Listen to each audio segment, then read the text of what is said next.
بسم اللہ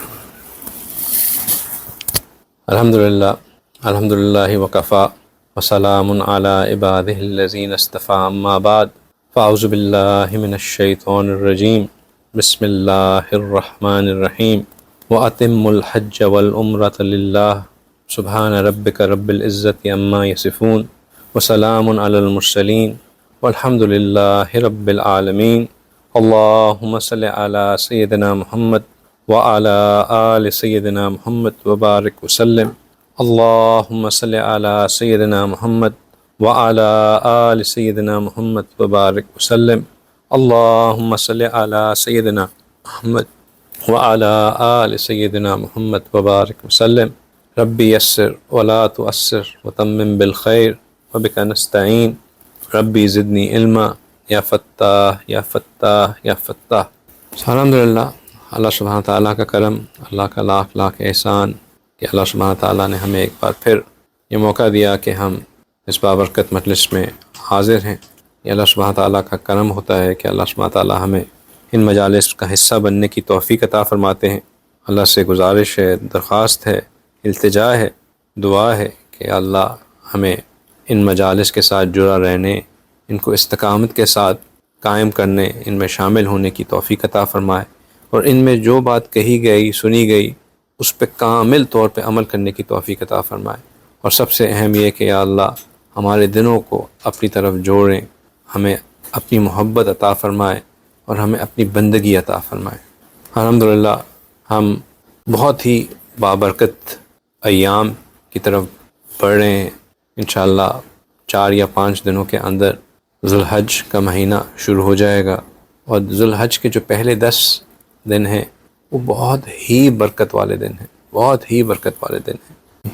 رمضان المبارک ایک ایسا مہینہ ہے جو کہ ہے ہی ایمان کو بوسٹ کرنے کے لیے، سال بھر کی کوتاہیاں، سال بھر کی غفلتیں، ان کو دور کرنے کے بعد انسان کو ایک مکمل طور پہ روحانی طور پہ ریسیٹ کر کے، ریفریش کر کے کا مہینہ رمضان کا مہینہ ہے۔ لیکن ہم میں سے جن لوگوں نے 2000 اور 2001 کے نہیں 2020 اور 2021 کے کووڈ کو دیکھا ہے، وہ یہ اب خوب جانتے ہیں کہ ویکسین لینے کے بعد پھر ایک بوسٹر بھی لینا ہوتا ہے، تو بوسٹر بھی چاہیے ہوتا ہے اس کے ایفیکٹ کو فردر ری انفورس کرنے کے لیے۔ تو اللہ سبحانہ تعالیٰ نے رمضان کے ریفریشر کے بعد ایک بوسٹر بھی رکھا ہے، اور وہ بوسٹر جو ہے وہ ذوالحجہ کے پہلے 10 ایام ہیں، دن رات ہیں، بہت ہی برکت والے رات۔ ان دنوں میں یہ دن جو ہیں، ایام جو ہیں، جو دن رات جو ہیں، یہ سب کے لیے عام ہیں۔ ایسا نہیں ہے کہ صرف وہ لوگ جن کو حج پہ جانے کی سعادت ملتی ہے یہ ان کے لیے خاص ہیں۔ یہ ان کی برکات، ان کی رحمتیں، ان ایام کی جو خصوصیات ہیں، جو ان میں ملنے والی فضائل ہیں، جو ان میں اللہ سبحانہ تعالیٰ کی ایک خاص رحمت متوجہ ہوتی ہے، وہ سب کے لیے عام ہے، چاہے وہ حاجی ہوں یا غیر حاجی ہوں۔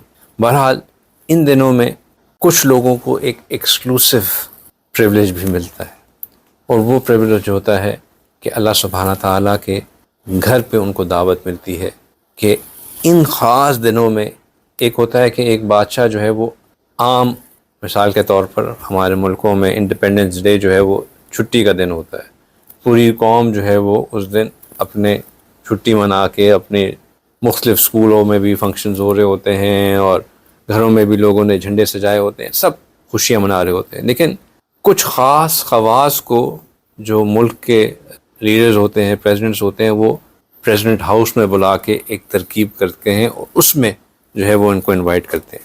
تو سیلیبریٹ تو سبھی کر رہے ہوتے ہیں، لیکن کچھ لوگوں کے ساتھ، خاص لوگوں کے ساتھ جو بڑے ہیں وہ اس کو سیلیبریٹ کر رہے ہوتے ہیں۔ اسی طرح حج کے جو ذوالحج کے جو یہ ایام ہیں، یہ ہیں تو خوب سب کے لیے، لیکن یہ جو جن لوگوں کو حج پہ آنے کی سعادت ملتی ہے، یہ ان کے لیے ایک بہت بڑی سعادت ہے، کیونکہ یہ وہ پھر اللہ سبحانہ تعالیٰ اپنے گھر پہ بلا کے ان ایام کی جو رحمتیں ہیں وہ ان کو اس سے فیض یاب فرماتے ہیں۔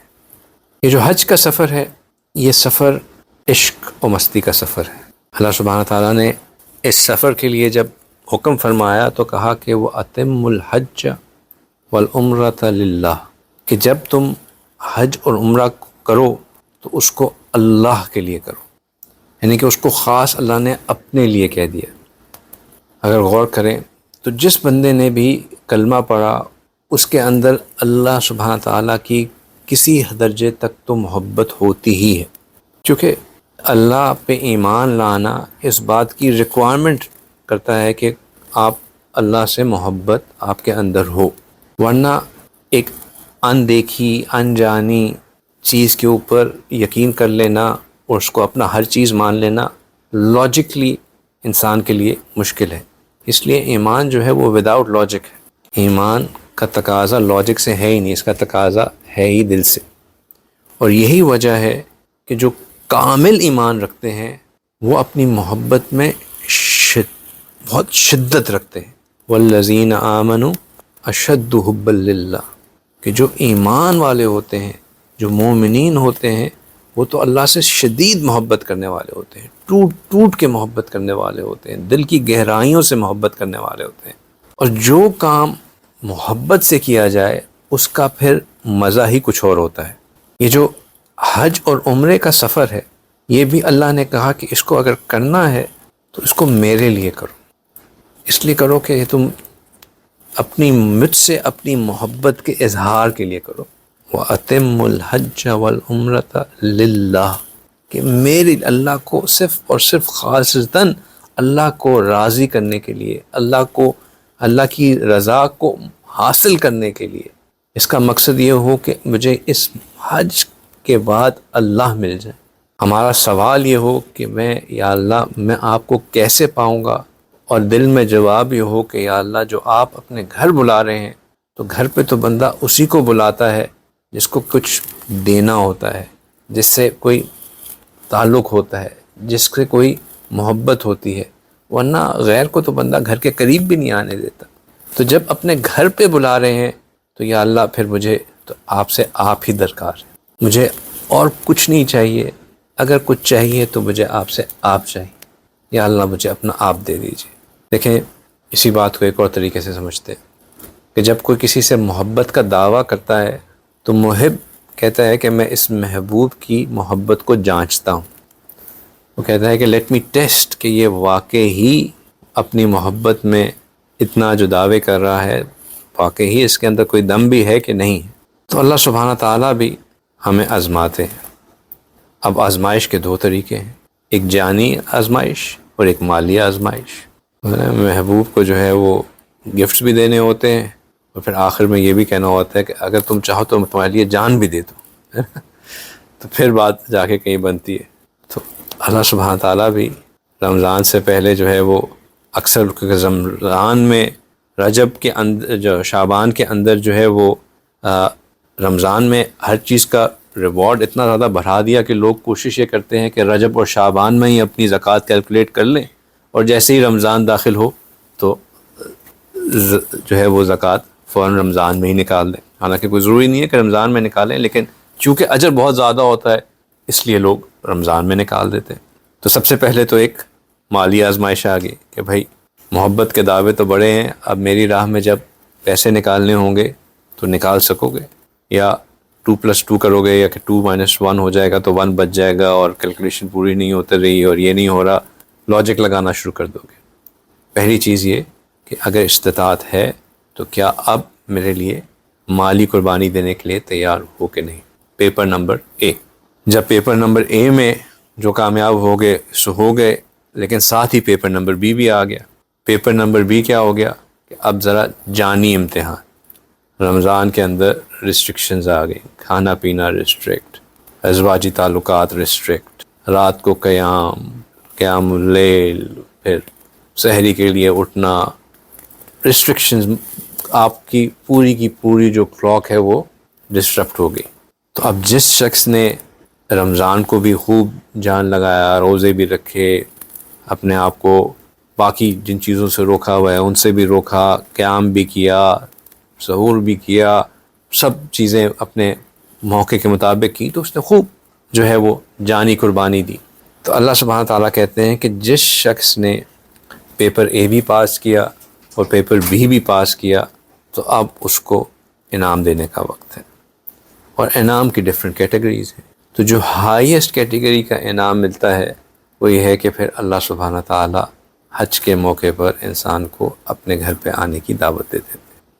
تو یوں سمجھیں کہ یہ جو حج پہ آنے کا موقع ملتا ہے یہ اللہ سبحانہ تعالیٰ کی طرف سے ایک انعام ہوتا ہے کہ میرے بندے جو تو نے شعبان رجب میں جو محنت کی، پھر رمضان میں تو نے جو ایک اپنی دل و جان سے میری محبت میں اپنے آپ کو لگایا، تو اب اس کے انعام میں تجھے اپنے گھر بلاتا ہوں. یہی وجہ ہے کہ ذوالقعدہ کے شروع ہوتے ہی، بلکہ ذوالقعدہ کے نہیں، شوال کے شروع ہوتے ہی آپ احرام حج کی عمر نیت سے جو ہے وہ احرام باندھ سکتے ہیں اور جا سکتے ہیں. تو یہ اللہ کا ایک انعام ہوتا ہے. حضرت جی فرماتے ہیں کہ اس کی مثال کچھ یوں ہے کہ جب کوئی بڑا کرکٹ کا ٹورنامنٹ ہونے والا ہوتا ہے تو اس سے پہلے ٹرائلز ہوتے ہیں، چھوٹی چھوٹی انٹر کمپنیز کے یا چھوٹی چھوٹی ٹیمز کے آپس میں مقابلے ہوتے ہیں. جو ان ٹرائلز میں یا ان چھوٹے میچز میں اچھی پرفارمنس دیتا ہے اس کو پھر بڑے ٹورنامنٹ کے لیے سلیکٹ کر لیا جاتا ہے. تو بالکل یہ جو رمضان ہے یہ بالکل ویسے ہی ہے کہ جو اس میں اچھی پرفارمنس دکھاتا ہے وہ سلیکٹ ہو جاتا ہے کہ بھائی آ جاؤ تم اب حج کے لیے آ جاؤ. تو یہ بہت بڑا انعام ہوتا ہے. ذوالحجہ جو ہے وہ انعام کا مہینہ ہے اور رمضان مبارک جو ہے وہ کام کا مہینہ ہے، عبادت کا مہینہ ہے. اب جب انعام بھی مل رہا ہو اور انعام مل بھی اپنے محبوب سے رہا ہو تو اب محب کو اپنے محبوب کے پاس انعام لے کے جانے کے لیے اس کو کس طرح جانا چاہیے. اب سوچیں نا کہ آپ کو محبوب اپنے گھر میں بلا رہا ہے کہ آؤ میں تم کو جو ہے انعام دوں. اب اس سفر پہ جانے کے لیے تو صرف ایک ہی ہونا چاہیے کہ بھائی میں محبوب کا مہمان ہوں، مجھے تو بس اب کسی چیز کی فکر نہیں، میں تو بس اسی سے ملنے جا رہا ہوں. اور ذہن میں کچھ ہونا ہی نہیں چاہیے کہ میں جا ہی اپنے محروم سے ملنے رہا ہوں. ہمارے اندر ایک جذبہ ہو، ایسا جنون ہو کہ ہمیں لوگ دیکھ کے کہیں کہ مجنون ہو گیا، کیا دیوانے ہو گئے ہو، حج پہ جا رہے ہو، کیا اتنی بڑی بات ہوگی. لیکن جو محسوس کر رہا ہو کہ بھائی مجھے تو میرے محبوب نے اپنے گھر پہ بلایا ہے، اس کے اندر تو پھر نظر آنی چاہیے کہ واقعی ایک بڑی بات ہے. اللہ سبحانہ تعالیٰ بھی یہی ہم سے ایکسپیکٹ کرتے ہیں کہ جب تم میرے پاس آؤ تو دیوانے بن کے آؤ. اب سوچیں اللہ سبحانہ تعالیٰ نے یہ نہیں کہا کہ بن سور کے آؤ، جو ہے بہترین لباس پہن کے آؤ، ایسے آؤ کہ تمہارے سے خوشبو کی مہکیں آ رہی ہوں، ایسے آؤ کہ تم سے جو ہے وہ تمہارا سب سے بیسٹ وہ اللہ سبحانہ تعالیٰ نے کہا جب آؤ تو بس 2 کپڑے تم نے اوڑھے ہوئے ہوں، تمہاری کوئی زیب و زینت کی مجھے ضرورت نہیں ہے، تمہارے ناخن نہ کٹے ہوئے ہوں، خوشبو نہ لگی ہوئی ہو، بال نہ کٹے ہوں، جسم پہ بھلے میل ہو، اس سے کوئی فرق نہیں ہوتا. لیکن جب آؤ تو ایک عشق سے بھرا ہوا دل اور ایک دیوانے کی کیفیت سے آؤ. دیوانے کی یہ کیفیت ہوتی ہے، نہ اس کو اپنے نہ حال احوال کی فکر ہوتی ہے، نہ اس کو یہ فکر ہوتی ہے کہ میں لگ کیسا رہا ہوں یا کچھ ہوتا ہوں، بس مستی میں چل رہا ہوتا ہے. اپنے محبوب سے ملنے کی آرزو اور تمنا ہو اور کسی کی طرف دھیان نہ ہو. عجیب بات ہے کہ اللہ سبحانہ تعالیٰ نے حج پہ آنے کے لیے صرف 3 شرطیں رکھی کہ جب تم آ رہے ہو تو ان 3 شرائط کو ضرور پورا کرنا. کیا کہ فلا رفث ولا فسوق ولا جدال فی الحج، کہ حج پہ آتے ہوئے یہ 3 چیزیں نہیں کرنا. پہلی چیز کیا کہ رفث نہ کرنا. اب یہ رفث کیا ہوتا ہے؟ رفث یہ کہ انسان اپنی نفسانی شہوانی محبتیں جو اپنے ساتھ اس نے پالی ہوئی ہوتی ہیں ان کو ساتھ نہ لے کے آئے، کوئی بے شرمی کا کام نہ کرے، کسی غلط چیز کی طرف دھیان نہ جائے، کسی آرزو تمنا کو وہ بڑھنے نہ دے. یہ جو اندر جو آرزو تمنائیں بڑھ رہی ہوتی ہیں، یہ جو نفسانی شہوانی خیالات ہوتے ہیں، اسے رفث کہتے ہیں. فلا رفث، یہ مت کرنا. ولا فسوق، اور فسق مت کرنا. فسق سے کیا مراد؟ کہ جا تو رہے ہیں ہم دیوانے بن کر عشق و مستی کے سفر پر اور وہاں جا کے فجر پہ ہی سوتے رہ گئے. وہاں جا رہے ہیں بڑا لبیک اللہم لبیک کے نعرے لگاتے ہوئے، اور وہاں جا کے ہم ٹی وی دیکھنا شروع ہو گئے، قرآن پڑھنے کا ٹائم ہی نہیں مل رہا۔ کرنا طواف ہے، لیکن خیال آیا کہ یار 100 200 500 1000 فالوورز ہیں، ان کو بھی تو پتہ چلے کہ میں یہاں آیا ہوا ہوں، تو فوراً جو ہے وہ موبائل بھی نکال کے ساتھ رہا، چلو ایک لائیو سٹریم ہی کر لوں، لوگوں کو پتہ چل جائے کہ کیا ہو رہا ہے۔ دل اللہ سے کنیکٹڈ نہیں، ابھی بھی دنیا میں جڑا ہوا، وہاں ہی جا کے بھی انگوٹھا یوں ہی ہو جا رہا ہے مسلسل، سوشل میڈیا سے کٹ ہی نہیں رہے۔ یہ سب فسوق فسق ہے، ایسا کہ ولا فسوق، فسق کے کام مت کرو، اس سے دور، اس سے بچو۔ اور کیا نہ کرو، ولا جدال فی الحج، اور آپس میں لڑائیاں مت کرو۔ لڑائی تو اللہ کو اتنی ناپسند ہے اس سفر میں کہ جو احرام کے احکامات میں سے بھی ایک احکام یہ ہے، جو چیز ممنوعات میں سے ہے احرام میں، کہ انسان اس میں جو ہے آپس میں غصہ کرے یا لڑائی کرے، احرام کی حالت میں یہ منع ہے۔ تو سفر میں تو ویسے ہی بدرجہ اولیٰ منع ہے۔ اور لڑائی کس کس بات پہ ہو جاتی ہے؟ ایئر لائن والوں نے ڈیلے کر دیا، میں نے یہاں بیٹھنا تھا تم یہاں بیٹھ گئے، کھانا میرا پہلے آیا تھا تم نے لے لیا۔ ایسی ایسی لڑائیاں ہوتی ہیں حج کے سفر کے اوپر کہ بندہ سوچ کے حیران ہوتا ہے کہ یار یہ مطلب یہ بھی کوئی بات ہے لڑائی کرنے والی؟ لیکن بس ایک دم سے ٹیمپر فلیئر اپ ہو جاتے ہیں، انسان تھکا ہوا بھی ہوتا ہے، عادت نہیں ہوتی، نیند کم ہوئی ہوتی ہے، بھوک لگی ہوتی ہے، اور بس فوراً تھوڑا سا دھکا لگا تو ایسی آنکھیں نکال کے دینی، اگلا والا آنکھیں کس کو دکھائی ہیں؟ دونوں احرام میں دونوں حج کے سفر پہ جا رہے ہیں، اور اللہ سبحانہ تعالیٰ کہہ رہے ہیں کہ ان سب چیزوں کو چھوڑ دو، تم میرے گھر کی طرف آ رہے ہو تو اپنے آپ کو مٹا کے آؤ۔ یہ جو جدال کا ختم ہونا صرف تبھی ہو سکتا ہے جب میں ختم ہو چکی ہوں۔ بھائی تم نے میرے اوپر سے گزر کے جانا ہے گزر جاؤ، میرے اوپر بیٹھ کے جانا ہے بیٹھ کے چلے جاؤ، میں ختم ہوئی ہوں، میرا دل یہ چاہتا ہے میں یہ کر لوں، ختم، مجھے نیند بڑی آ رہی ہے میں سو جاؤں، ختم۔ جب اللہ کے گھر جانا ہے تو انسان اپنے آپ کو بلکہ یوں سمجھے کہ جیسے دنیاوی طور پہ وہ اب مردہ ہو چکا ہے، جیسے مردہ اپنے آپ کو کسی کے حوالے کر دیتا ہے، وہ جس طرف اس کو موڑ دے وہ مڑ جاتا ہے، جس طرف اس کو بٹھا دے وہ بیٹھ جاتا ہے، جس طرف لٹا دے لیٹ جاتا ہے۔ مردے کو بٹھاتے تو نہیں ہے، مطلب جو اس کے ساتھ کیا جائے وہ، تو اس طرح اپنے آپ کو اس سفر پہ لے کے آؤ، دنیا سے اپنی توجہ کو ہٹا کے مسلسل اللہ کی طرف متوجہ ہو جاؤ۔ اور جب بندہ اس طرح حج کرتا ہے تو پھر اللہ سبحانہ تعالیٰ اس کو حج مبرور عطا فرماتے ہیں، ایک قبولیت والا مقبول حج عطا فرماتے ہیں۔ حدیث مبارکہ میں آتا ہے کہ حج مبرور جس کو نصیب ہو جائے، وہ جب حج سے واپس آتا ہے تو اس طرح پاک ہو کر لوٹتا ہے جس طرح کہ اس دن تھا جس دن اس کی ماں نے اس کو جنا تھا۔ تو ہمیں بھی اسی عشق و مستی کے ساتھ جو ساتھی حج کے سفر پہ جا رہے ہیں، جن کو یہ سعادت مل رہی ہے، اسی مائنڈ سیٹ کے ساتھ جائیں کہ ایک عشق و مستی کا سفر ہے۔ چنانچہ جب مومن اپنے رب کے ہاں گھر پہ حاضر ہو تو اس کو ذہن میں ہو کہ میں اپنے محبوب سے ملنے آیا ہوں۔ حدیث مبارکہ میں آتا ہے کہ حجرۃ الاسود جو ہے وہ یمین اللہ فی الارض ہے، تو حجر اسود کو گویا زمین میں اللہ کا دایاں ہاتھ تصور کیا جاتا ہے۔ تو جیسے انسان اپنے محبوب کے ہاتھ کو بوسہ دیتا ہے، تو ہم جب حجر اسود کو بوسہ دیں یا دور سے استلام بھی کریں تو اس نیت کے ساتھ اور اس دل کی کیفیت کے ساتھ کریں کہ میں اپنے محبوب حقیقی کو ہاتھ کو بوسہ دے رہا ہوں۔ پھر جس طرح انسان اپنے محبوب کو حق کرتا ہے، معانقہ کرتا ہے اس کے ساتھ، تو حدیث مبارکہ میں آتا ہے کہ جب تم ملتزم سے لپٹتے ہو تو گویا ایسے ہے کہ تم نے اپنے محبوب کے ساتھ معانقہ کیا۔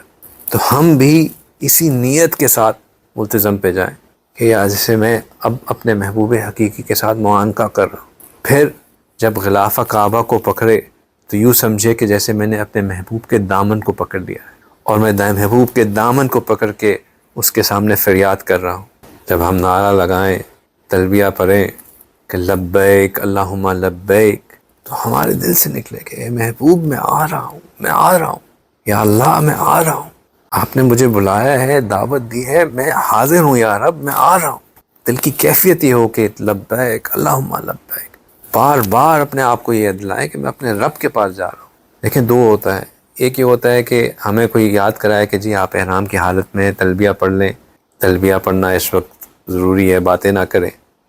وہ اگر کوئی یاد کرائے نا کہ مجھے تلبیہ پڑھنا ہے، تو اس کا مطلب یہ ہے کہ ہمارا دل جو ہے وہ ابھی کہیں اور لگا ہوا ہے، ہمیں احساس ہی نہیں ہے کہ ہم جا کہاں رہے ہیں۔ جس کو احساس ہو کہ وہ اس احرام کی حالت میں اللہ کے در پہ جا رہا ہے، محبوب سے ملنے جا رہا ہے، وہ تو چیخ چیخ کے یہی کہتا رہے گا کہ یا اللہ میں آ رہا ہوں، یا اللہ میں آ رہا ہوں۔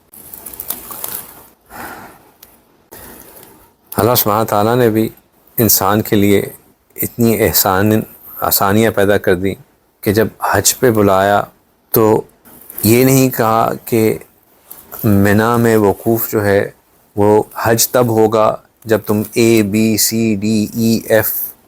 کرو گے۔ اللہ اگر غور کرے بندہ تو نظر آتا ہے کہ اللہ وہاں بلا کے انسان کو واقعی دینا چاہتے ہیں۔ حج کے لیے جو چیز لازماً رکھ دی کہ جس بندے نے یہ کام کر لیا اس کا حج باقی پلس مائنس چیزیں کر کے ہو جائے گا۔ کیا چیز کر لی؟ وقوف منا کر لیا، نہیں وقوف عرفات کر لیا، وقوف عرفات کر لیا۔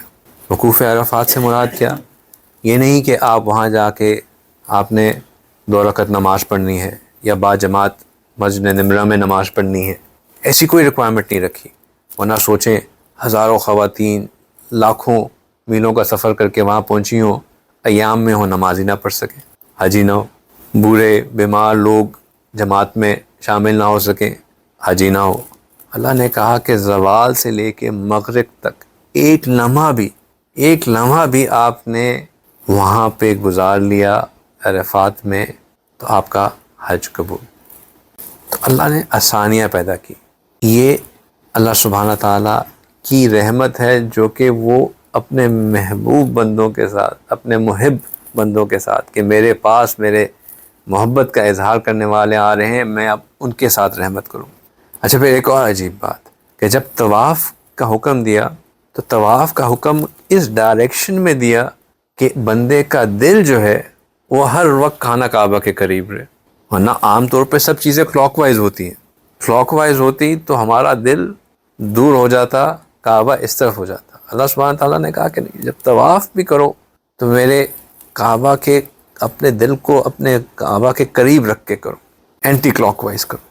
عجیب اللہ سبحانہ تعالیٰ کی شان، وہ چاہتے ہیں کہ میرے بندے کا دل میرے قریب رہے اور میں اس کو اسی عشق مستی کے سفر میں عطا کرتا رہوں۔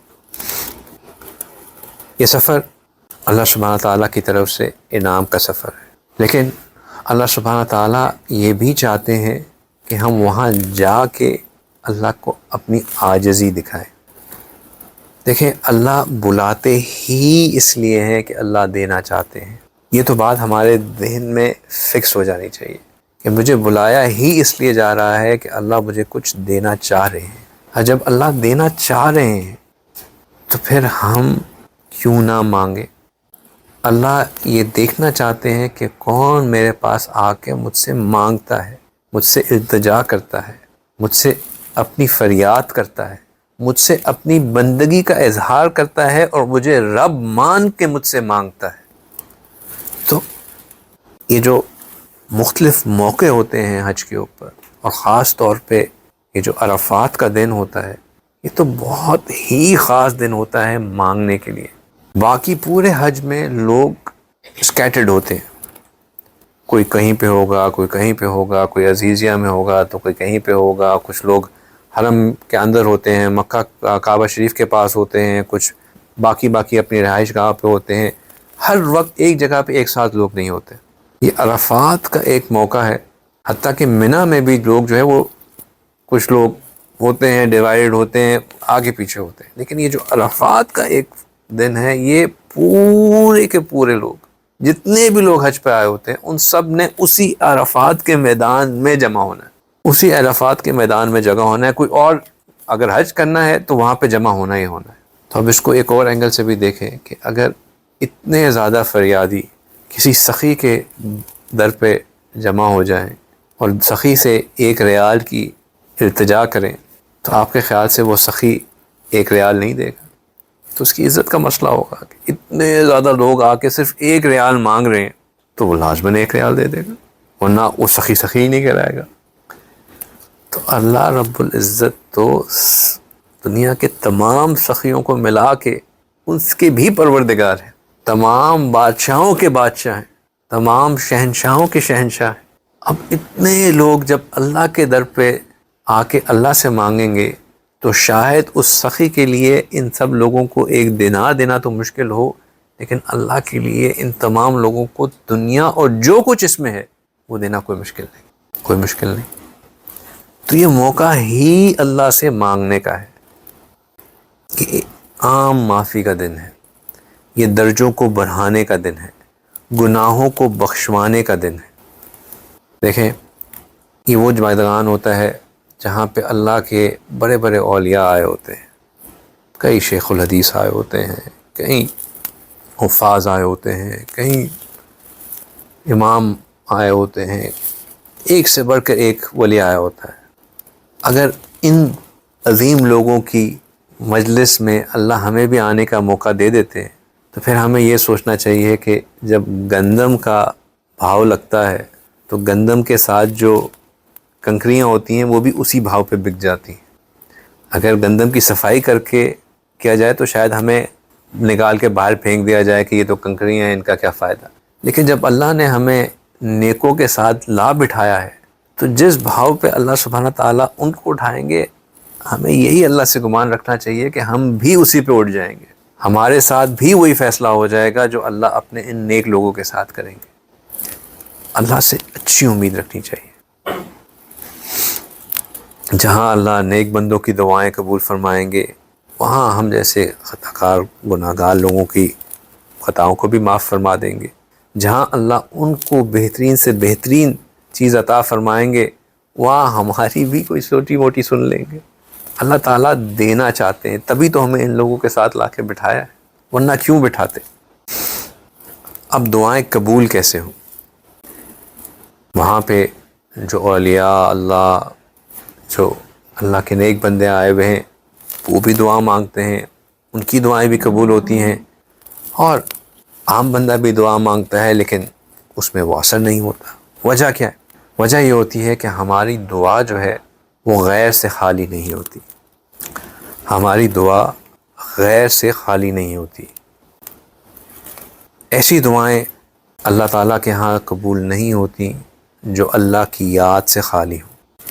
دعا وہ قبول ہوتی ہے جس میں جب بندہ اللہ سے مانگے تو اس کا دل 100% اللہ کی طرف متوجہ ہو، 100% اللہ کی طرف متوجہ ہو۔ ہم عادتاً شکایت کرنے والے ہیں، ہم جب دوسروں کے سامنے بیٹھ کے شکوے کر رہے ہوتے ہیں کہ میرا یہ کام خراب ہو گیا، میرا یہ جو ہے کاروبار میں مسئلہ آ گیا، میرے گھر میں یہ مسئلہ آ گیا، فلاں بچہ بیمار ہو گیا، بیٹی کا رشتہ نہیں ہوا، قرضہ میرے سر پہ چڑھ گیا، اس نے میرے ساتھ یہ کر دیا، تو ہم بندوں کے سامنے بیٹھ کر اپنے رب کی شکایتیں لگا رہے ہوتے ہیں۔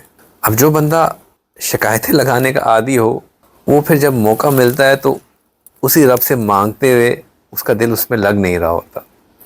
تو لہٰذا اگر ہم اس سفر پہ جا رہے ہوں تو پہلے تو اپنی یہ شکایت لگانے والی عادت کو کیپ کر کے جائیں، اور اس بات کو جان کے جائیں کہ بھائی جو میں بندوں کے سامنے مانگتا ہوں یا ان سے ان کے تذکرے کرتا ہوں تو بندے تو خود اس جیسی کئی مشکلوں میں پھنسے ہوئے ہیں، ان کے پاس کیا طاقت میں میرے اس مسئلے کو حل کر سکے۔ میں تو اب اس کے پاس جا رہا ہوں جو کہ یہ طاقت رکھتا ہے کہ میری ان مشکلوں کو، ان مصیبتوں کو دور کر سکے۔ لہٰذا غیر کے سامنے شکوے کرنے کے بجائے ہم اللہ سے مانگیں، اور اس طرح مانگیں کہ جیسے اس در کے سوا ہمیں کہیں اور سے ملنا ہی نہیں، 100% اللہ کی طرف متوجہ ہو کے، کامل یقین کے ساتھ، اچھے گمان کے ساتھ کہ میں جب اپنے رب سے مانگوں گا تو مجھے اللہ ضرور دیں گے۔ ہم دنیا میں کسی سے ایک دفعہ مانگتے ہیں تو وہ بندہ خوشی خوشی دے دیتا ہے، دوسری دفعہ مانگیں گے تو وہ تھوڑا سا ہچکچاتا ہے، تیسری دفعہ کوئی بہانہ بنا دیتا ہے، چوتھی دفعہ تو وہ ڈانٹ ڈپٹ ہی کرنا شروع کر دیتا ہے۔ اللہ سبحانہ تعالیٰ سے ایک دفعہ مانگے وہ دے گا، 2 دفعہ مانگے دے گا، 100 دفعہ مانگے اللہ سبحانہ تعالیٰ اتنے ہی محبت سے دیں گے جتنی پہلی دفعہ دیا تھا۔ جب اللہ کسی کو اپنا دوست بنا لیتے ہیں تو پھر اپنے دوست کو وہ بہت عطا فرماتے ہیں۔ لہٰذا جب ہم وہاں جائیں تو وہاں پہ اللہ سے دنیا بھی مانگیں، مشکلات کا خاتمہ بھی مانگیں، اور پھر اللہ سے اللہ کو بھی مانگیں، اللہ سے اللہ کو بھی مانگیں کہ یا اللہ مجھے آپ اپنا بنا لیجیے، مجھے اپنی دوستی عطا فرما دیجیے، مجھے ان لوگوں میں شامل فرما لیجیے جن سے آپ محبت کرتے ہیں، مجھے اپنی ایسی محبت عطا فرما دیجیے کہ آپ کے سوا اس دل میں کوئی اور ہو ہی نہ۔ ہر چیز مانگے اللہ سے، لیکن اللہ سے اللہ کو ضرور مانگے۔ حدیث مبارکہ میں بخاری شریف کی ایک حدیث ہے کہ ایک بندہ تھا 100 بندوں کا قاتل۔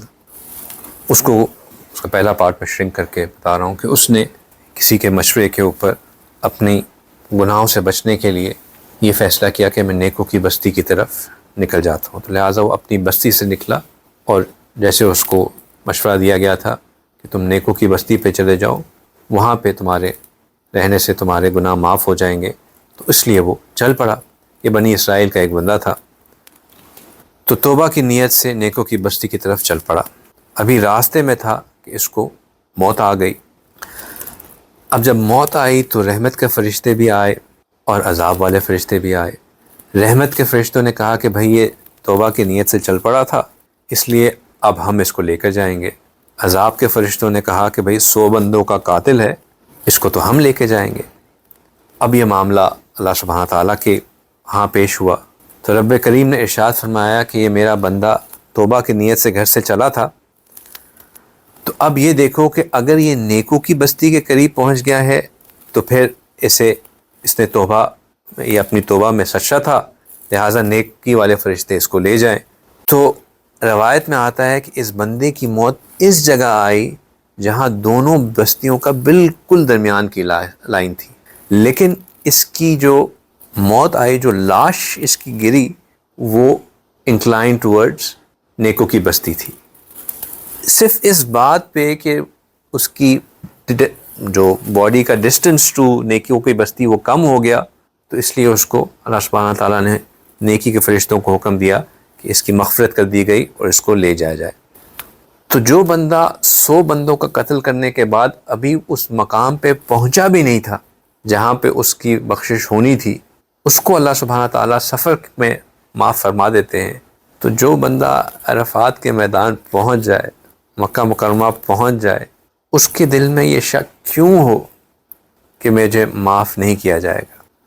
ہمیں بھی وہاں جا کے اللہ سے کہنا چاہیے کہ مولا آپ کے نیک بندے نیکیاں لے کے آئے ہیں، دکھانے کے لیے اعمال لے کے آئے ہیں، آپ کو پیش کرنے کے لیے راتوں کی عبادتیں لے کے آئے ہیں۔ اللہ میں گناہ گار بندہ ہوں، میرے پاس تو دینے کو کچھ بھی نہیں ہے، صرف آپ کی رحمت سے یہاں پہنچ گیا ہوں۔ وہ بنی اسرائیل کا بندہ تو ابھی پہنچا بھی نہیں تھا، آپ نے معاف فرما دیا۔ یا اللہ آپ کی رحمت سے میں یہاں پہنچ گیا ہوں، آپ مجھے بھی معاف فرما دیجیے، مجھے بھی معاف فرما دیجیے۔ حدیث مبارکہ میں آتا ہے کہ اللہ سبحانہ تعالیٰ اس بندے سے بہت غصہ ہوتے ہیں جو وقوف عرفہ میں دعا مانگے اور بعد میں یہ گمان کرے کہ میری دعا قبول نہیں ہوئی۔ اس بندے پہ اللہ کو بہت غصہ آتا ہے، لہٰذا جب عرفات کا وقوف مل جائے تو وہاں پہ اللہ سے خوب مانگیں اور اس یقین کے ساتھ مانگیں کہ انشاءاللہ اللہ میری دعاؤں کو قبول کریں گے اور اللہ مجھے ضرور معاف کریں گے۔ ایک اور بات جو ذہن میں رکھنی چاہیے دعا مانگتے ہوئے کہ جب ہم اپنے دفتر جاتے ہیں تو وہاں پہ ہم کہتے ہیں کہ آج تم نے یہ کام کرنا ہے، فلاں تمہارے کام ذمہ داری ہے، تمہارے یہ ٹاسکس ہیں، تم نے یہ کمپلیٹ کر لینا، شام تک مجھے 3 بجے تک یہ والی رپورٹ چاہیے، 5 بجے یہ ای میلز اسائن ہو جانی چاہیے۔ ہم ٹاسکس اسائن کر رہے ہوتے ہیں۔ جب ہم دعا مانگیں تو ہم ٹاسکس نہ اسائن کر رہے ہوں کہ میرے بیٹے کو بھی نوکری مل جائے، میری بیٹی کا رشتہ ہو جائے، میرا یہ والا قرضہ جو ہے یہ تو اس مہینے کے اینڈ تک کمپلیٹ ہو جائے، اور وہ والا جو بندہ جو مجھے بہت تنگ کرتا ہے اس کا دل میرے سے صاف ہو جائے، ہاں ان لوگوں کو جن سے میں نے کام خراب کیا تھا وہ ان کو بھی معاف کر دیجیے گا، یہ والی چیزیں مجھے چاہیے، اگر اس وقت تک مل جائے تو بہت اچھا ہوگا. یہ دعا نہیں ہے، یہ ٹاسک اسائنمنٹ ہے. ہم نے دعا مانگنی ہے، ٹاسک اسائنمنٹ نہیں کرنی. اس لیے اکثر میں لوگوں کو سمجھاتا ہوں کہ وہ جو آپ دعائیں کی کتابیں ساتھ لے کے جا رہے ہوتے ہیں اور اس کو طوطے کی طرح آپ پڑھ رہے ہوتے ہیں، وہ آپ ٹاسک اسائنمنٹ کر رہے ہوتے ہیں. ہاں بعض اوقات دعا سیکھنے کی، دعا مانگنے کی صلاحیت نہیں ہوتی، سمجھ نہیں ہوتی، تو ان دعاؤں کی کتابوں کو پڑھ کے سمجھ لیں کہ دعاؤں کا مفہوم کیا ہونا چاہیے. پھر جب مانگیں تو دل سے مانگیں، اللہ سے دل سے مانگیں. اس کا سب سے آسان طریقہ یہ ہے کہ بندہ اپنے ذہن میں پہلے ایک سکیچ بنا دے کہ مجھے کن کن چیزوں کی دعا مانگنی ہے. حدیث مبارکہ میں آتا ہے کہ جب بندہ اللہ کی تعریف کرنے کے بعد، نبی پاک صلی اللہ علیہ وسلم پہ درود بھیجنے کے بعد اللہ سے دعا مانگتا ہے تو اللہ سبحانہ تعالیٰ ان دعاؤں کو قبول فرماتے ہیں. اگر آپ حرم کی جو دعا اکثر رمضان کے مہینے میں تراویح کے بعد براڈ کاسٹ ہوتی ہے اس کو سنیں، یا خطبے کی بعد جو یہاں دعائیں ہوتی ہیں ان کو سنیں، غور کریں تو اس میں پہلے کی جو چند دعائیں ہوتی ہیں وہ اللہ سبحانہ تعالیٰ کی تعریف میں ہوتی ہیں، جس میں ہم لوگ جن کو عربی نہیں آ رہی تھی وہ اس میں بھی ہم آمین آمین کہہ رہے ہوتے ہیں، حالانکہ وہ تو اللہ سبحانہ تعالیٰ کی تعریف بیان ہو رہی ہوتی ہے. اس میں جواب میں سبحان اللہ یا اللہ کہنا چاہیے. پھر اس کے بعد جو ہے نبی پاک صلی اللہ علیہ وسلم کے اوپر درود و سلام ہوتا ہے، اور پھر دعائیں ہوتی ہیں. اب دعاؤں میں بھی بندہ اپنی دعاؤں کو ڈسٹریبیوٹ کرے. سب سے پہلے نبی پاک صلی اللہ علیہ وسلم کی اگر دعاؤں پہ بندہ غور کرے تو آپ صلی اللہ علیہ وسلم ہمیشہ اپنے لیے استغفار کرتے تھے، کہ اپنی مغفرت کی دعائیں مانگتے تھے کہ یا اللہ جو غلطیاں ہو گئیں، کوتاہیاں ہو گئیں، ان کو معاف فرما دے. اور بہت لاجیکل سی بات بھی ہے کہ بندہ اپنے آپ کو معاف کروا کے دیکھیں. اگر آپ کا بچہ آپ سے ناراض، آپ اپنے بچے سے ناراض ہوں اور بچہ آپ کی اسی ناراضگی میں حالت میں آ کے آپ سے کہنا شروع کر دے بابا مجھے یہ بھی دے دیں، یہ بھی دے دیں، یہ بھی دے دیں، تو آپ اس کی بات سن تو لیں گے لیکن دینے کے موڈ میں کوئی نہیں ہوں گے. اگر وہی بچہ پہلے آپ سے آ کے معافی تلافی کر لے، آپ کو منا لے اور پھر آپ سے مانگے، تو اب آپ کیونکہ اس کو معاف کر چکے ہوں گے تب آپ دینے کے لیے بھی تیار ہوں گے. تو اسی طرح جب اللہ سے مانگیں تو پہلے اپنی معافی مانگیں، جب معافی مانگ لیں تو پھر اللہ سبحانہ تعالیٰ سے مانگیں. دنیا مانگیں، آخرت مانگیں، اچھی موت مانگیں، ایمان کا بقا مانگیں، فتنوں سے پناہ مانگیں. لیکن اللہ سے مانگیں، پورا بدن اللہ کی طرف متوجہ کر کے سراپا دعا بن کر اللہ سے مانگیں. دیکھیں جب بچہ روتا ہے، جب اس کو کوئی چیز چاہیے ہوتی ہے تو وہ یہ تھوڑی سوچتا ہے کہ میرے بڑا بھائی میرے بارے میں کیا سوچے گا، میری بہن مجھے کیا کہے گی، وہ آنٹی جو مجھے دیکھ رہی ہیں وہ میرے بارے میں کیا کہے. بچہ وہ بس رو کے اپنی ماں کو پکار رہا ہوتا ہے اور جو اس کو چیز چاہیے ہوتی ہے وہ مانگ رہا ہوتا ہے. تو جب اللہ سے مانگیں تو اسی طرح مانگیں. یہ مت سوچیں کہ مجھے ادھر ادھر والے لوگ دیکھ کے کیا کہیں گے میرے بارے میں. لوگوں کو کہنے دیں جو انہوں نے کہنا ہے. ہم نے اللہ سے ایسے مانگنا ہے کہ جیسے اس کے بعد there is no tomorrow، بس آج ہی مانگنے کا دن ہے اور بس مانگتے ہی رہنا ہے. ایک بندہ تھا وہ اسی طرح خوب دل سے دعائیں مانگ رہا تھا کہ یا اللہ مجھے 2 کروڑ دے دے، مجھے 2 کروڑ دے دے، جو بھی کرنسی تھی وہ 2 کروڑ دے دے. ساتھ والے بندے نے اس کو کہا کہ بھائی بہت زیادہ نہیں مانگ رہے. تو اس نے کہا فکر نہ کرو، تم سے نہیں مانگ رہا تم نے نہیں دینا مجھے یہ 2 کروڑ. تو جب مانگیں تو اللہ سے مانگیں اور اس یقین سے مانگیں کہ مجھے اللہ نے ہی دینے. اور ایک چیز جو اللہ سے ضرور مانگیں کہ یا اللہ مجھے مستجاب الدعوات بنا دے، کہ تم میں آپ سے جو دعا مانگوں یا اللہ آپ اس کو قبول بنانے والا بنا دیں. کبھی غور کریں کہ ہمارے لوگوں میں جو آپس میں تعلق ہوتے ہیں وہ 2 قسم کے تعلق ہوتے ہیں. ایک ہوتا ہے قانونی تعلق اور ایک ہوتا ہے جنونی تعلق. بعض جو شادیاں ہوتی ہیں وہ قانونی تعلق کے اوپر چل رہی ہوتی ہیں، بس شادی ہو گئی، اب بچے ہو گئے، اب بچوں کو پالنا ہے، لیکن میاں بھوئی بھی ایک دوسرے کے ساتھ روبوٹ بن کے رہ رہے ہوتے ہیں. اور اس نے جو گھر کے کام جو ہیں وہ پورے کر دیے، جو گھریلو مسائل ہیں ان کو ڈسکس کر لیا، لیکن آپس میں کوئی کنیکشن، محبت، الفت وہ نہیں ہوتی. اگر کام کی بات نہ ہو تو شاید ایک دوسرے سے بات بھی نہ کریں. میاں کا دل اپنے دوستوں کے ساتھ، بیگم کا دل اپنی سہیلیوں کے ساتھ، آپس میں کوئی نہیں. یہ قانونی تعلق ہو گیا کہ بھائی بس ایک رشتہ بن گیا ہے، اب اس کو نبھانا ہے. لیکن ایک جنونی تعلق بھی ہوتا ہے. جہاں there is genuine love for each other, جہاں آپ کا دل چاہتا ہے کہ میں اب آ کے اپنے بیوی کے ساتھ بیٹھوں، اس کے ساتھ بیٹھ کے وقت گزاروں، کیونکہ مجھے پتہ ہے کہ جو میرا سٹریس ہے وہ مجھے ریلیف وہاں ملے گی۔ بیوی جو ہے اسی طرح اپنے میاں کے انتظار میں رہتی ہے کہ جب وہ گھر آئیں ان کے ساتھ تھوڑا سا وقت گزاروں تاکہ جو دن بھر کی جو ٹینشن تھی، سٹریس تھے، وہ ختم ہو۔ تو یہ جو جنونی تعلق ہے نا، یہ ہمارا ہر وقت اللہ سبحانہ تعالیٰ کے ساتھ بھی ہونا چاہیے۔ ہم حرم جائیں تو وہاں پہ ہمارا قانونی تعلق نہ ہو۔ وہاں پہ قانونی تعلق کیا ہوگا کہ بھائی نماز کا وقت ہو گیا ہے، بس میں جب نماز پڑھنی ہے مجبوری ہے، ٹھیک ہے نا۔ آپ نے ایک چیک لسٹ بنائی ہوئی ہے کہ حج کے اندر جو ہے وہ منا میں گزارنا ہے، عرفات کرنا ہے، مزدلفہ کرنا ہے، پھر آ کے کنکریاں کرنی ہیں، اور پھر قربانی کرنی ہے، پھر جو ہے وہ کیا کرنا ہے، طواف زیارت کرنا ہے۔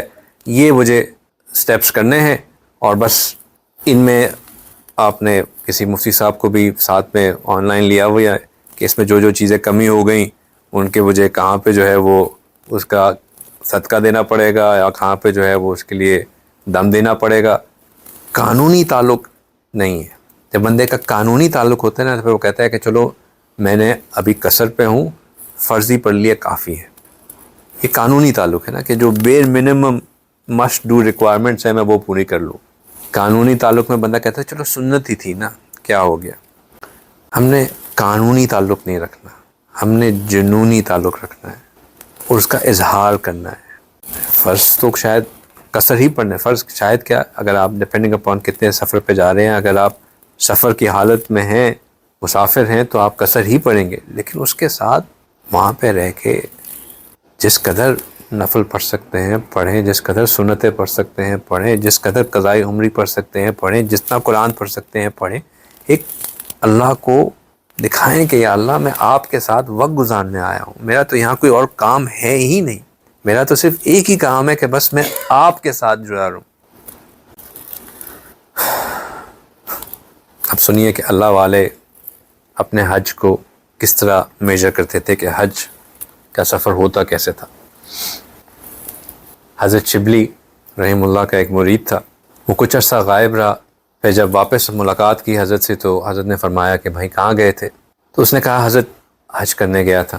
اس نے اچھا کہا، کہنے لگے ماشاءاللہ بہت اچھی بات ہے، اچھا یہ بتاؤ کہ جب تم نے احرام پہنا تو اس وقت جب تم نے احرام پہننے کے لیے اپنا لباس اتارا تھا تو تم نے گناہوں کے لباس کو اتارنے کی بھی نیت کی تھی؟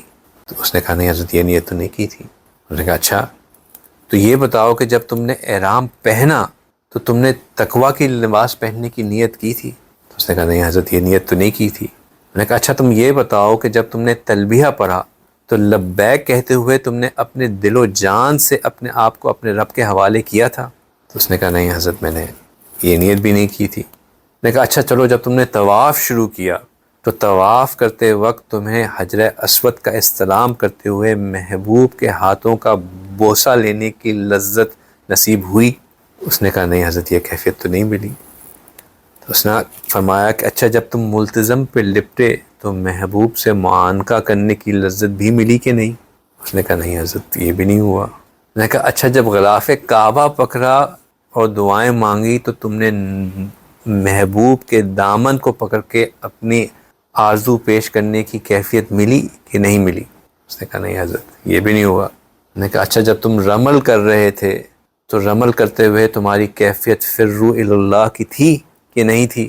میں نے کہا نہیں حضرت، یہ بھی نہیں تھی۔ تو نے کہا اچھا جب تم عرفات میں پہنچے تو کیا تمہیں اللہ کی معرفت حاصل ہوئی؟ تو نے کہا نہیں حضرت، ایسا بھی نہیں ہوا۔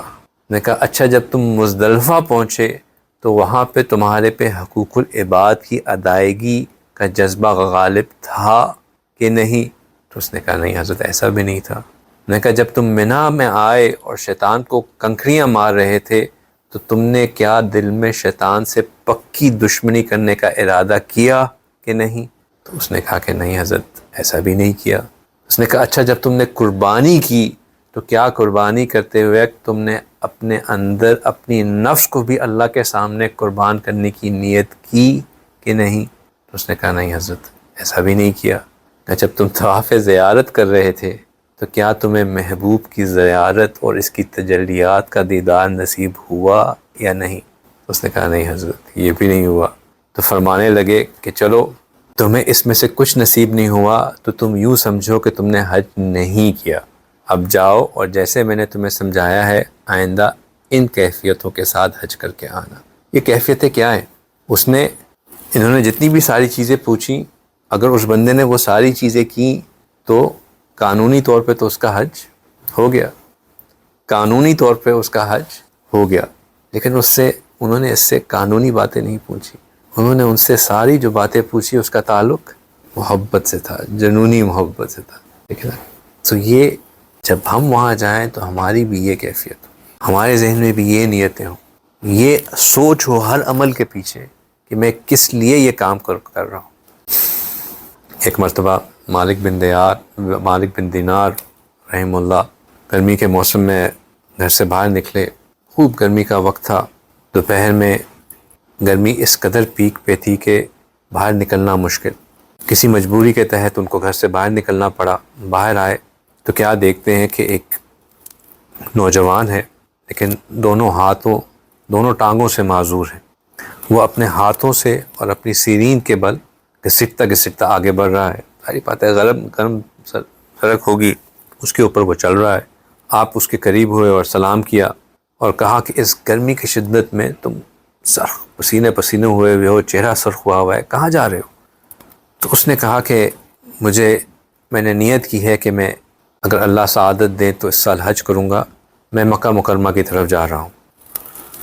تو حضرت نے فرمایا کہ چلو بہت اچھی نیت ہے، لیکن شدید گرمی کا موسم ہے، تم کچھ دیر آ کے میرے گھر آرام کر لو، پھر تھوڑی سی ذرا گرمی سہل جائے، کم ہو جائے تو تم پھر نکل جانا۔ تو شخص نے کہا کہ حضرت آپ تمام حضرات تو اللہ کے فضل سے آرام سے چل پھر لیتے ہیں، لیکن میں ایک معذور شخص ہوں، جو چیز آپ کو کچھ منٹوں میں لگتی ہے وہ مجھے گھنٹوں میں وہی سفر ہوتا ہے، تو مجھے ڈر ہے کہ اگر میں آرام کرنے کے لیے رک گیا تو کہیں ایسا نہ ہو کہ میں حج کے شروع ہونے سے پہلے وہاں پہنچ نہ سکوں، تو آپ مجھے جانے دیجیے۔ تو انہوں نے کہا کہ دیکھو تم کچھ دیر آرام کر لو، میں تمہارے لیے سواری کا بندوبست کر دوں گا، حج پہ ابھی قافلے جا رہے ہیں، تم اس قافلے پہ چلے جانا حج پہ۔ تو وہ نوجوان غصے ہو گیا، کہنے لگا کہ مالک دینار، میں تو آپ کو سمجھدار انسان سمجھتا تھا، یہ آپ کیسی بات کر رہے ہیں؟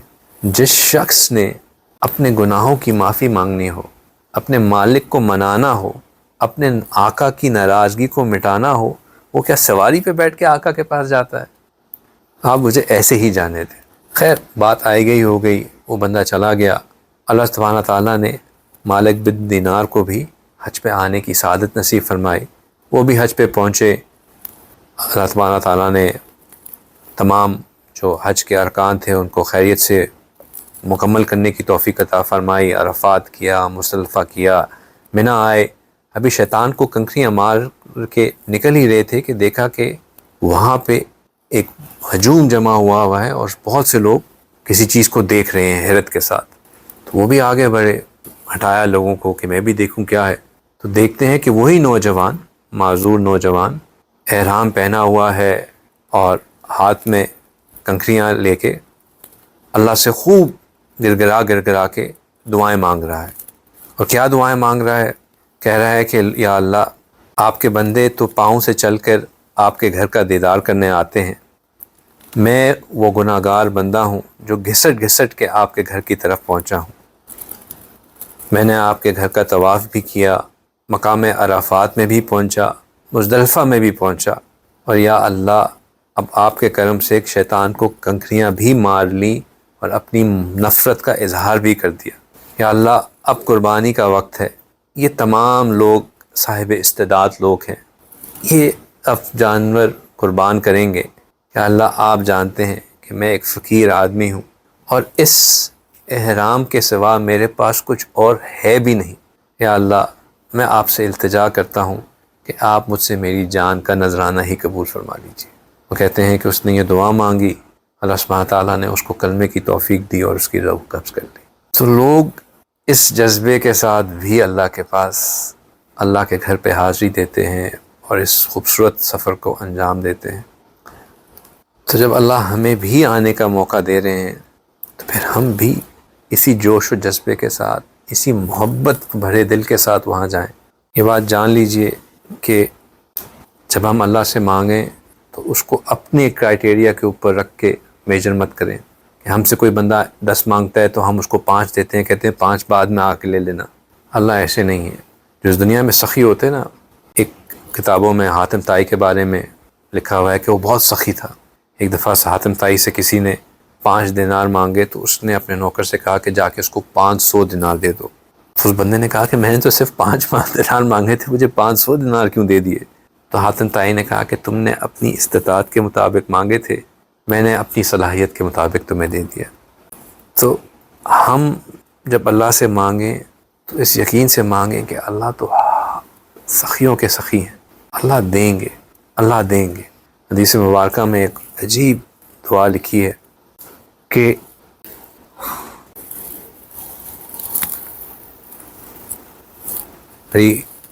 بہت قابل غور بات ہے یہ۔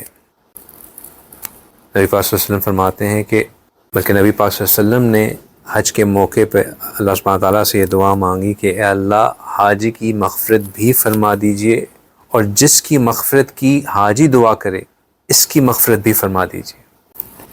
تو لہٰذا جب ہم وہاں جائیں تو اللہ سے اپنی مغفرت کی بھی خوب دعائیں مانگیں، اور پھر اپنے عزیز و رشتہ دار، اپنے ماں باپ، اپنی اولاد، اپنے گھر والے، اپنے استاد، اپنے مشائخ، اپنے دوست، بلکہ پوری امت کی مغفرت کی دعا مانگیں، پوری امت کی مغفرت کی دعا مانگیں۔ اگر ہم سیدنا آدم علیہ السلام سے لے کر آخری وقت تک، جس آخری بندہ جو اس دنیا میں ہوگا اس کے لیے مغفرت کی دعا مانگیں گے اور اس دعا کی قبولیت کی وجہ سے وہ سب معاف ہوں گے، تو اس سب کا اجر ہمیں ملے گا۔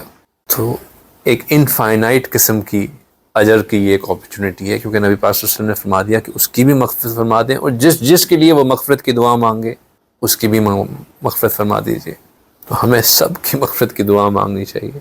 بس اس سفر کو دل سے کیجیے، اور بس یہ لفظ اپنے ذہن میں بتا دیجیے کہ یہ ایک جنونی سفر ہے، قانونی سفر نہیں۔ اب جو بھی چیز کرنی ہے وہ جنونی کرنی ہے، قانونی نہیں کرنی۔ اللہ تعالیٰ ان تمام بھائیوں کے سفر کو قبول و مقبول فرمائے۔ اللہ سبحانہ تعالیٰ اس میں آنے والی تمام مشکلات کو آسان فرمائے، اس میں صبر عطا فرمائے، اس کو سہل فرمائے، اور یا اللہ وہاں پہ رہتے ہوئے اپنی خاص قرب اور خاص محبت عطا فرمائے۔ وآخر دعوانا ان الحمد للہ رب العالمین۔